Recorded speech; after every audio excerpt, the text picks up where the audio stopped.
नमस्कार शेतकरी बंधूंनो. ॲग्रोपिक शिवार फेरीमध्ये आपले सहर्ष स्वागत. मागील आठवड्यात आपण खताच्या नियोजनाबद्दल बोललो होतो, फवारणीबद्दल बोललो होतो, पण त्यानंतरही खूप शेतकऱ्यांचे फोन यायला लागले. तर सुरुवातीला हे दाखवतो. जे शेतकरी नवीन आहेत ना, त्यांनी याला थोडं उचला. हे असा आपला सरत वर घेऊन द्या. 2 माणसांच्या सहाय्याने नंबर 1 पॅकेज ठेवा त्याला. एक माणूस पुढं वळतो आणि दुसरा खत मागं पेरतो.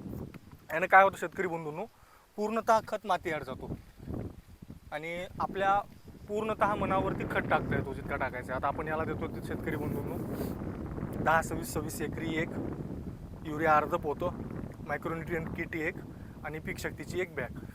तर आणि अळीनाशक 2 किलोचा 1 पुडा त्यात मिक्स केला, कारण नंतर उमणीचा याचा आता शेतकऱ्यांचे सुरू झालेले आहेत उमणीसाठीचे फोन यायला. उमणी अळी, त्यानंतर कणसाडीसाठी ड्रिचिंग, परत ह्युमिकसोबत काय काय सोडावं, फेरस सोडावं, झिंक सोडावं, काय नको ते हे 4-4-5-5 दिवसाला सर ड्रिचिंग. शेतकरी बंधूंनो, तुम्हाला मी 2 तारखा सांगितलेल्या होत्या पहिल्या व्हिडिओमध्ये, 15 ऑगस्ट आणि 17 सप्टेंबर. या तारखा त्यासाठी सांगितलेल्या होत्या की यावर्षी आता हळदी आपल्या नेमक्या वर आलेल्या आहेत, खताचे डोस सुरू झालेले आहेत. उमणीचा प्रादुर्भाव ज्या शेतकऱ्यांना असेल त्या शेतकऱ्यांना आता मी नाव घेतो, पण ते तुम्ही ओळखून टाका, कारण डायरेक्ट नाव घेता येत नाही. एखाद्या वेळेस ठोकेला आपल्यावर केस, इतकं खरं बोलणं चांगलं नसतं. बाजारात बालिका नावाने एक औषध भेटतं, तुम्ही ओळखून जासाल. आता तुम्ही मला सांगा शेतकरी बंधूंनो, लॅम्बडा साय हॅलोथेरिन त्यात टेक्निकल असतं. साधा शेतकरी फवारताना त्याचं अंग मरणाचं चणचण करतं त्याने, आणि ते आपण देतोय ह्या जन्मलेल्या 2 महिन्याच्या 1 महिन्याच्या बाळाला, ज्याच्यामुळं इतकं आहे. तर लॅम्बडा साय हॅलोथेरिन आपल्यासारख्या दष्टपुष्ट माणसाला, शेतकऱ्याला जर तेवढा त्रास देत असेल तर साधारण गोष्ट आहे का नाही, ते मुळ्यांना किती डॅमेज करतं. गेल्या वर्षी मी याचे खूप रिझल्ट पाहिले. दुसरं बाला एक आहे, बालाचा तुम्ही ओळखून घ्या मला काय म्हणायचे ते. हे लॅम्बडा साय हॅलोथेरिन असलेले हे सगळे घटक आहेत. मी गेल्या वर्षी ज्यावेळेस कंदसडीच्या वेळेस पाहायला गेलो त्यावेळेस शेतकरी खूप महागा मोलाची औषधं सोडत होते, पण परिणाम 0% का दिसत होता, कारण त्यांच्या या 2 टेक्निकलने पूर्णतः मुळ्यांची वाट लावली होती. मुळ्या पूर्णतः जळून गेल्या होत्या. त्यांच्यात न्यूट्रिएंट अपटेक करण्याची कॅपॅसिटी जवळपास 0% झालेली होती. मग इतके महाग मोले आणि इतके हायपर टेक्निकल तुम्ही हळदीला खालून का सोडणार. आता तुमची उमणी आळी बाजारातल्या आपल्या रोगर डायमिथो आहेत, 30% किंवा क्लोरो यानेही मरते स्टार्टिंगला. आता छोटी आहे. जर तुम्ही शेणखत टाकलेला असेल आणि तुम्हाला वाटत असेल की आपल्या रानामध्ये आता उमणीचा प्रादुर्भाव आहे, तर तुम्ही आता साधं टेक्निकल घ्या ना.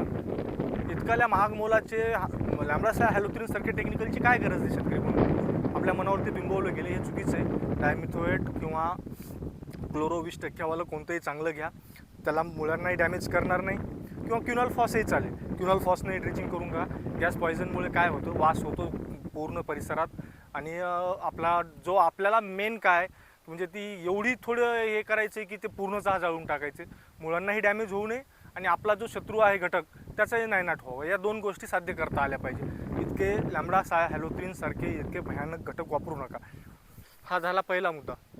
आता दुसरा मुद्दा शेतकरी बंधूंनो, ड्रिचिंग संदर्भात तुम्हाला सांगितलं होतं ह्युमिक चांगलं मार्केटमधलं जे असेल त्याने करून घ्या, कोणत्याही कंपनीचं घ्या. फेरसबद्दल तुम्ही विचारत होतात, खूप शेतकऱ्यांचे फोन आले. तर फेरस वगैरेच्या ड्रिचिंग हळूहळू त्यानंतर वॉटर सोल्युबलसाठी हे आले. अरे दादांनो, त्यांना नेमका स्वास्थ्य घेऊ द्या त्या पिकांना. जे रोजही त्याचंच आज आपण खत टाकले, आता यातला नायट्रोजन जायला हे उद्यापासून किंवा आज संध्याकाळपासून काम सुरू करणार, 8 दिवसात संपणार, बरोबर आहे. यात आपण फॉस्फरस दिलेला आहे दाणेदारमध्ये. फॉस्फरस 30 दिवसापर्यंत काम यांचं संपणार. मग आता हेच 30 दिवस यालाच लागणार आहेत, तर तुम्ही मधात कितीही काही देऊन मग पहिले तर खाऊ द्या ना त्याला, बरोबर आहे का नाही. आपल्यालाही खिशाला परवडावं, आणि सर्वात महत्त्वाचं त्याला लागते ते द्या ना. विनाकारण 1.5 लाख खर्च केला म्हणजे असं काही नसतं. एखादा मुंबईला राहणारा विद्यार्थी 10वीला नापास होतो, गावखेड्यातला शेतकऱ्याचा पोरगा MBBS किंवा IAS होतो. असं काही नसतं की त्याला तेच पाहिजे आणि हेच पाहिजे.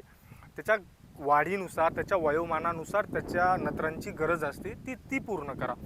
आता ड्रिचिंगबद्दल तुम्हाला सांगितलं, ह्युमिकने झाल्यानंतर आता आम्ही ह्युमिकने ड्रिचिंग करून घेतली होती. मुळांची वाढ आपल्याला समाधानकारक वाटली. आज आपण 7व्या दिवशी हे सुरू केलेलं आहे खताची पेरणी. आता फवारणीबद्दल शेतकरी बंधूंनो आता हळदीला कलर यायले. तुम्हाला मी मागच्या व्हिडिओतही स्पष्ट संदेश दिला होता की घाबरून जाऊ नका, पानं पिवळे पडतायत किंवा डाग दिसत आहेत, काही नाही. आता हे आमचे शेतकरी बंधू समजा आमचे दादा खत पेरतात, आमच्या शेतात चालू आहे. आता पेरताना त्यांच्याच्यानं याच्यावर एखादा जर डाग पडला समजा, खत बघू थोडं. आता फॉर एक्झाम्पल शेतकऱ्याच्यानं चुकताना इकडे तिकडे खत पडतो. आता याचे डाग तुम्हाला पाऊस पडल्यानंतर पुढच्या वेळेस शेतकरी बंधूंनो तुम्हाला हे डाग दिसतील, तुम्ही लगेच घाबरून जाता, काय करपा आलाय, काय पानं कसं काय जळाली, या बारीक बारीक गोष्टीला घाबरू नका. आता हे बघा शेतकरी दादा, हा करपा नाहीच, करपा येतो तुमच्या या नवीन पानावर ओळखता येतो.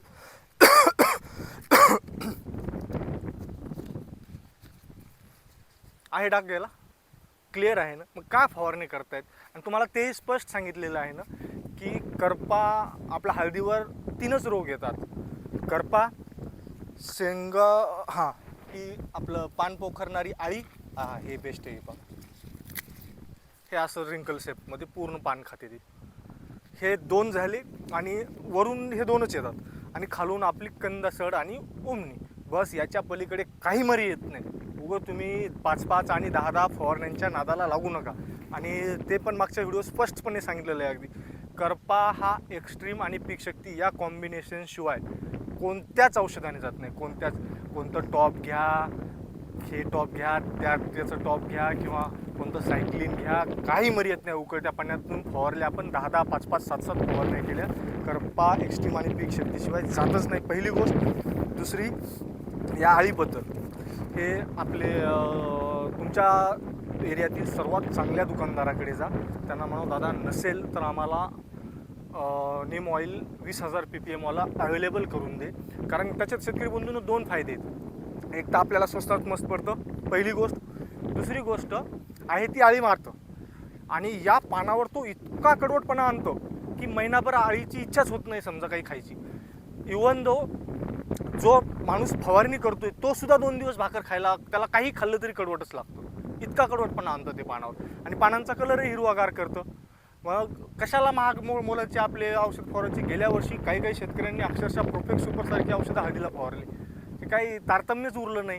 ते 2-4 येतात आपल्या शेतात बगडत मोटरसायकली घेऊन, झालं आले की आपली चिठ्ठी काढायची, 2 किलो हे द्या, 3 किलो ते द्या, 10 किलो हे द्या, काही रताळं लागत नाही हळदीला.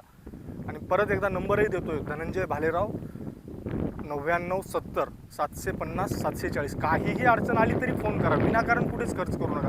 आता पहिला डोस झाला, तुम्हाला ओमनीचंही सांगितलं, कणसडीचं 15 ऑगस्ट आणि 17 सप्टेंबरला हा मुद्दाम त्यावेळेसही व्हिडिओ बनवतो. त्यावेळेस आपल्याला त्या 2 ड्रिचिंग करणे कीटकनाशक आणि बुरशीनाशकच्या.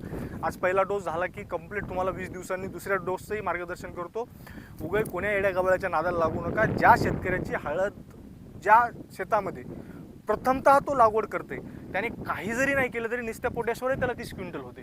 कशाला तुम्ही विनाकारण? आता हे आपले पारंपरिक बेल्ट आहेत, या म्हणजे आमच्या आजोबा खापर पंजोबापासून हळदच आलेली. आपल्याला माहिती आहे 25 ते 30 क्विंटल होणार आहे. आता आम्हाला गेल्या वर्षी 30चं ॲव्हरेज झालं. 30 क्विंटल आपल्याला सफिशियंट आहे ना, माहिती आहे ना. आपण आपली 3ऱ्या वर्षी या शेतात हळद येते, कशाला विनाकारण 1.5-2 लाख रुपयाला हे करून घेत आहे? साधी सिंपल गोष्ट आहे ना.